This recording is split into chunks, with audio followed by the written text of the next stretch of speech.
Steve Evans, it's been quite some week.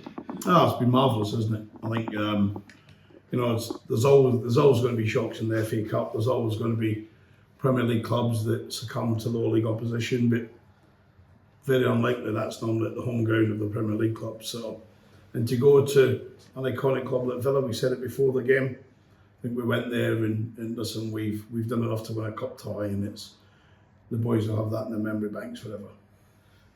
Kind of seeing a lot of the comment afterwards, and there's been a fair bit of it. A lot of people just saying it's played out exactly how Steve Evans said it would. Well, we understood that when you go to a Premier League club, they're going to command and demand the ball, and they're going to have the ball. So you have to be defensively in the shape and organised and efficient. I think the boys carried the training ground work onto the pitch, and we did that. And we said to the boys that if we're in the cup tie at 70-80 minutes, we will effectively try and change it to take the game further up the pitch. We'll run a risk that we go out the cup tie very quickly.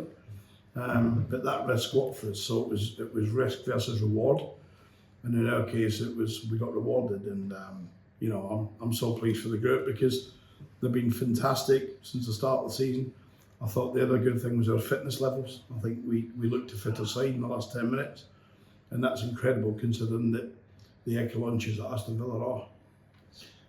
Seeing a lot of the players walking in, they've all got smiles on their faces, and I guess that's what you want, a happy camp. But how's it for you? I mean, obviously you've got expectations to manage, not just the players, but the town as well. You're not going to see that every week, are you? No, you're not. But you can make progress towards that being more regular than every 15, 20 years. From our point of view into the football club, it was getting the community, the people in the town and the villages to engage with the football club. The chairman could give free entry, could give tickets, you can do anything. The best way to do that at any club I've been at is to win football matches. That's how you engage people. That's been the same at Peterborough, Mansfield, Leeds, Rotherham. Every one of those clubs had attendances outside Leeds, of course, had attendances that went up the levels through winning games. So we have to win football matches for that to continue. And our only focus now, Villa's gone. Villa's a day that in the memory banks, and it's there for a long time. But our focus now is league action, and that's Harrogate on Saturday. Talk about Harrogate. Is this going to be one of the toughest games that you were preparing for? Toughest game of the season. I can remember when I took back in the day I took Crawley Town to Old Trafford, and we lost 1-0. We should have beaten Manchester United. Even Sir Alex is on record on the day as saying the best team lost. But the interesting thing he said to me just before I left Old Trafford, your next two games are your most important of the season. And if you take care of them, you'll win promotion. And we scored late in both games to win. And we comfortably win promotion. Now that doesn't mean if we win the next two we'll get promoted, but it means it'll show can the group focus very quickly on the core objectives for the season, which is league action. Simon Weaver, the manager there, he seems to have been there for an age, but he's done really well, hasn't he? He's taken them into the Football League and just keeps them going. Yeah, he's been there for an age because he's done a good job every season upon season. That's why he's there. He gets outstanding backing from his chairman and his board, albeit in comparative levels like we all do. But Simon's was a real competitor as a player, played against my teams many times, and a real competitor as a manager. So we know how tough it's going to be. We know today. We don't need to wait till 3 o'clock on Saturday to realise that Harrogate away for us will be tough. And I don't think there's a game in League Two this season unless you're probably against Barrow and you're 3-4-0 up with 5 to go, then that's an easy day. But other than that, every day is very, very difficult. Is the first 60 minutes was against Barrow really tough? Probably there's a slight edge in the performance levels versus us. So we know how tough it is. And your squad, I guess all the little niggles, they tend to be little niggles now, whereas perhaps a month ago they were bigger niggles. Yeah, listen, I think everyone wants to play, don't they? I would want to play, but obviously we've got the introduction as well, the new boys that weren't available for the Cup, so they've been training really well and really hard, and days the boys have been off in terms of the main group, they've been in walking extra hours to get the fitness levels where we need them to be, because I don't care whether they've come from, they will not meet a fitter group than what we've got, and they need to get to those levels very quickly to play a part. But we've we've tried to bring in good competition. We've tried to bring in good characters, and hopefully we've done that.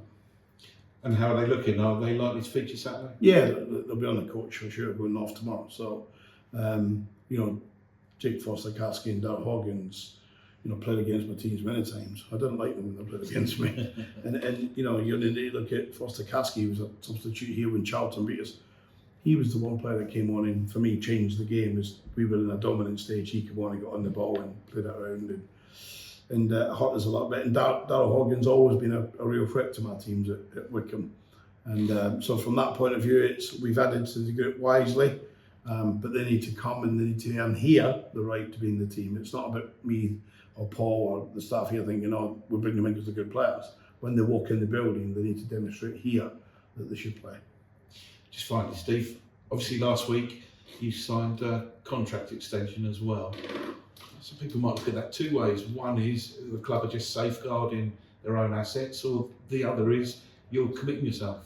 Yeah, so didn't get a big financial increase, that's for sure. No, listen, I think myself and the chairman had been talking as far back as, I think we spoke back as far as the summer about when it would be right if we both wanted to do it. The chairman met with me early December, said, I want you to do it, I want you to do it now. And then things come in the way, a very busy, hectic part over Christmas, and we both said, well, let's just leave it till you're back in January. But we'd been WhatsApping and speaking on the phone, so I'm very comfortable here. I love the people in the town, I love the people at the football club, and the chairman allows you to manage. He doesn't try and micromanage you, he doesn't tell you to make decisions and then empower himself to make the decisions above you. He lets you manage. But you're very accountable to Phil Willis. I think we all are. We're very accountable. He's a very wealthy guy for a reason. He's got more money than us for a reason. He's very clever. He makes you accountable. He allows you to make decisions. And he doesn't expect you to get every decision right, but he expects you to be able to make him understand why you've made the decision. If it goes right or wrong, why you've made the decision. And if your thought process is right and he can understand it, there is no issues. Just one final one. Alex Gilby, maybe you can clear that one up. Obviously, he didn't play last week. There was maybe speculation that Charlton will get involved in looking to get him back. Is that the case? Or No, not at all. Gilb's trained on Friday before we travelled on Saturday and felt his groin a little bit. And then on Saturday he was feeling it slightly. We had Nora's camp. He's been with the medical team all week. He should be out and training today.